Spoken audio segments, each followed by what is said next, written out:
Now students देखिए ये बहुत अच्छा क्वेश्चन है, 2015 का भी एक मैंने क्वेश्चन ऐसा कराया हुआ है। देखिए न्यूमेरिकल वैल्यू चेंज करके फिर से आया है। ऐसे क्वेश्चन में क्या करते हैं, देखिए ऐसा क्वेश्चन आपको एक और मिल जाएगा, सेम सर्च करोगे तो आपको पेज 1 पे मिल जाएगा एक और क्वेश्चन, उसमें न्यूमेरिकल वैल्यू कुछ और था। ये क्वेश्चन पढ़ते हैं, कह रहे the probability of selecting a blue marble at random from the jar that contains only blue black and green marble, है ना। मतलब एक जार है, उसमें ब्लू कलर के मार्बल हैं। मैं बना देता हूँ, ये देखिए, ये इस तरीके से हमारे पास एक जार है, इसमें बस 3 तरीके के मार्बल है, मतलब 3 कलर्स के मार्बल है। कौन कौन से?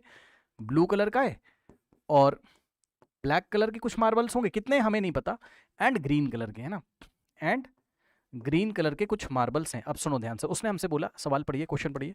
क्वेश्चन में हमसे कहता है the probability of selecting a blue marble, मतलब अगर इसमें से हम मार्बल निकालें, रैंडमली कोई एक मार्बल निकालें, तो ब्लू मार्बल सेलेक्ट करने की प्रोबेबिलिटी कितनी है?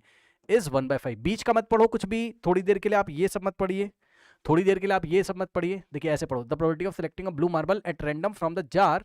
अब इसको हटा दो, ये इंफॉर्मेशन दे रहा है बस कि इसके अंदर कौन कौन से मार्बल है ना, ये हटा दो। अब पढ़ो, the probability of selecting a blue marble at random from the jar is 1/5। मतलब हमें क्या दिया हुआ है? हमें दिया है probability of selecting blue marble, मैं शॉर्ट में लिख दे रहा हूं, आप संभाल लेना, दैट इज 1/5। ये हमें दिया हुआ है। आगे पढ़ते हैं हम लोग। अब आगे देखिए, the probability of selecting black marble at random from the jar is 1/4। मतलब अगर इसमें से हम कोई एक सिंगल मार्बल निकालते हैं रैंडमली, तो ब्लैक मार्बल आने के क्या चांसेस है? 1/4। यानी कि probability of selecting black marble is equals to कितना हो जाएगा? 1/4। करेक्ट। नाउ अब उन्होंने बोला if the jar contains 11 green marbles, तो इसमें 11 ग्रीन मार्बल्स हैं, तो ग्रीन मार्बल्स कितने? 11। ठीक है, find the total number of marbles. अब हमें बताना है कि इस जार में टोटल मार्बल कितने हैं, यानी कि blue marble plus black marble plus green marble. अब सुनो ध्यान से भाई, ग्रीन मार्बल कितने? 11। चलो क्वेश्चन में दिया हुआ है, ठीक है। अब हमें यह नहीं पता है कि ब्लू मार्बल्स कितने हैं, तो जो नहीं पता उसको अज्यूम कर लीजिए।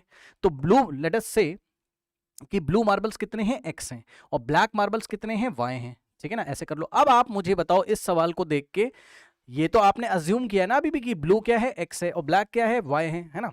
ब्लू मार्बल्स x नंबर्स में है, x कोई नंबर है, और ब्लैक मार्बल y नंबर। आप बताओ कौन से चैप्टर का सवाल बनना चाहता होगा? ये बताइए, कौन से चैप्टर का सवाल बनना चाहता होगा? 2 वेरिएबल दिखाई पड़ रहे हैं, बताइए कौन से चैप्टर का सवाल बनना चाहता होगा? अभी लीनियर इक्वेशन इन 2 वेरिएबल, है ना, मतलब pair of linear equation in 2 variable, यानी कि 2 इक्वेशंस बनेंगी x और y में और सॉल्व हो जाएगा। इसलिए उन्होंने 2 इंफॉर्मेशन देके रखी है। ये देखिए, प्रोबेबिलिटी ऑफ ब्लू मार्बल दिया, प्रोबेबिलिटी ऑफ ब्लैक मार्बल। मतलब सर क्या कहना चाहते हो? मैं ये कहना चाहता हूं, बहुत ध्यान सुनिएगा, कि ए देखो, इसको मैं थोड़ा सा अलग कर देता हूं यहां पे। अब सुनो, एक तो प्रोबेबिलिटी ऑफ ब्लू मार्बल उसने देके रखा है, हम भी तो निकाल सकते हैं, हम भी तो निकाल सकते हैं। देखो मैं कलर चेंज कर देता हूं, एक सेकंड।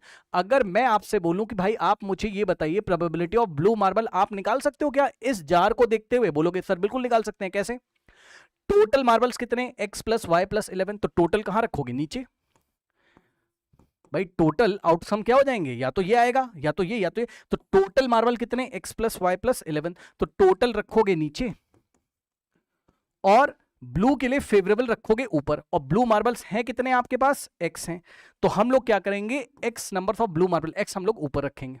आया? फेवरेबल डिवाइडेड बाय टोटल, ये हो गया, है ना। अब मैंने आपसे कहा कि भाई देखो, हमने प्रोबेबिलिटी ऑफ ब्लू मार्बल कितना निकाला? हमने जो निकाला हमारा इतना आया हुआ है। कितना?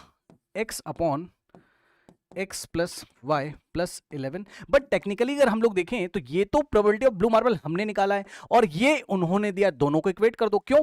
क्योंकि दोनों ही क्या है भाई? 1/5 भी क्या है? Probability of getting blue marble, और ये जो निकाला है ये भी क्या है? Probability of getting blue marble. तो दोनों इक्वल हो जाएंगे। तो x upon x plus Y plus 11 is equal to 1/5 कर लीजिए।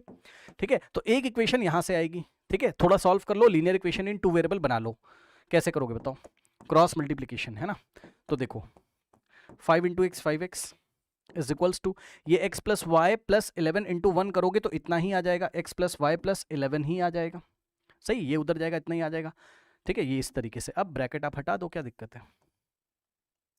x को इधर लेके आइए, तो 5x माइनस एक्स, लेफ्ट में 4x हो जाएगा, और y को भी चलो इधर ही ले आते हैं, तो minus Y is equals to क्या बचेगा? 11। दिस इज इक्वेशन नंबर 1, है ना। ये हो गया इक्वेशन नंबर 1। अब आइए यहां पर देखिए, प्रोबेबिलिटी ऑफ ब्लैक मार्बल कितना दिया? 1/4। एक तो उन्होंने दिया, एक हम निकालेंगे। तो हमारे हिसाब से probability of getting black marble कितना होना चाहिए बताइए? हमारे हिसाब से probability of getting black marble कितना होना चाहिए, नीचे क्या रखेंगे total x plus Y plus 11, x plus Y plus 11, और ऊपर क्या रखेंगे ब्लैक कितने मार्बल्स हैं y, तो फेवरेबल कितने हो जाएंगे y, भाई फेवरेबल अपॉन में टोटल।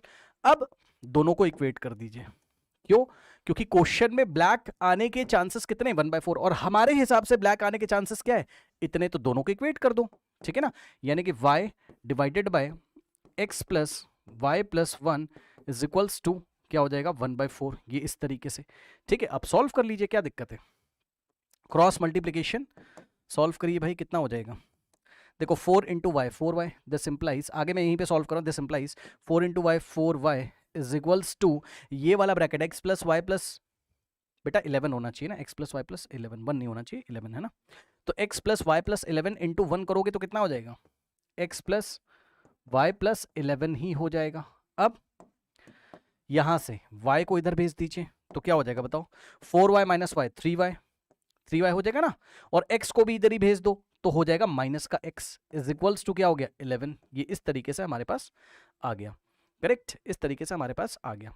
चलो अब मैं अच्छे से लिख के दिखाता हूं आपको। फर्स्ट इक्वेशन क्या थी, 4x minus Y is equals to 11, यही फर्स्ट इक्वेशन थी, आराम से देख लीजिए, 4x minus Y is equals to 11।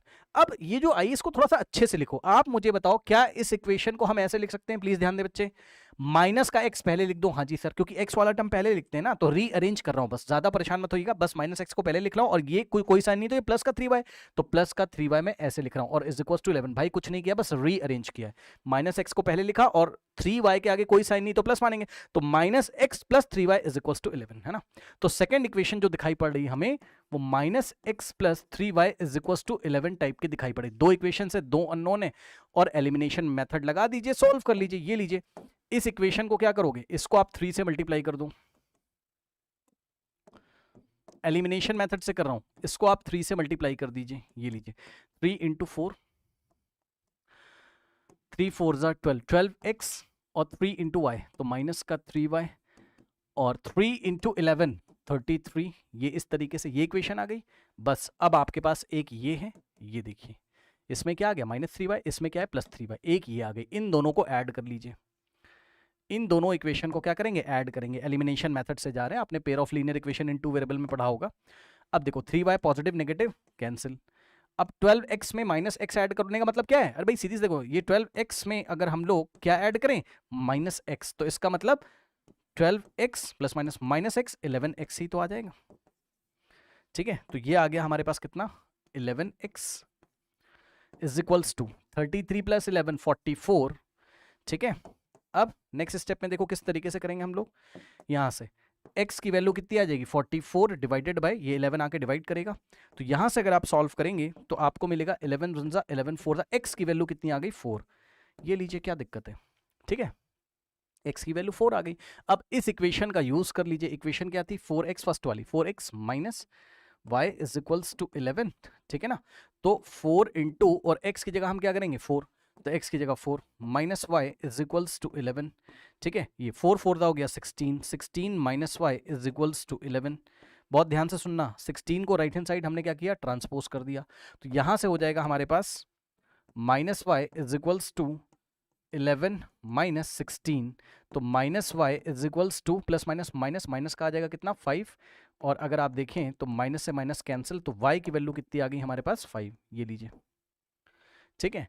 अब टोटल मार्बल उसने हमसे पूछे हुए थे, है ना, उसने हमसे क्या पूछा था find the total number of marbles in the jar, total marble कितने x प्लस वाई प्लस 11, भाई x number of blue, y number of black और ग्रीन कितने, और वो हमसे ये भी पूछ सकता था कि ब्लू मार्बल कितने, तो जो x की वैल्यू है, जो भी x की वैल्यू क्या है 4, तो 4 ब्लू मार्बल है, और ब्लैक मार्बल भी पूछ सकता था एग्जाम में, तो ब्लैक मार्बल y कितने हमारे पास 5 ब्लैक मार्बल, तो टोटल निकालो, चलो आप टोटल बताओ मुझे टोटल कितने, तो टोटल नंबर ऑफ मार्बल्स ये हो जाएंगे भाई कितने x प्लस वाई प्लस 11, अब वैल्यू रख दीजिए, आंसर 20 आ जाएगा, चेक कर लो, x कितना है 4 है ना, तो x कितना है 4 है, प्लस y कितना है हमारे पास, y है 5, ठीक है, y कितना है हमारे पास 5 प्लस 11 कितना हो जाएगा 4 plus 5 9 plus 11 20, so this is the final answer. चलिए चलते हैं हम लोग नेक्स्ट क्वेश्चन की तरफ।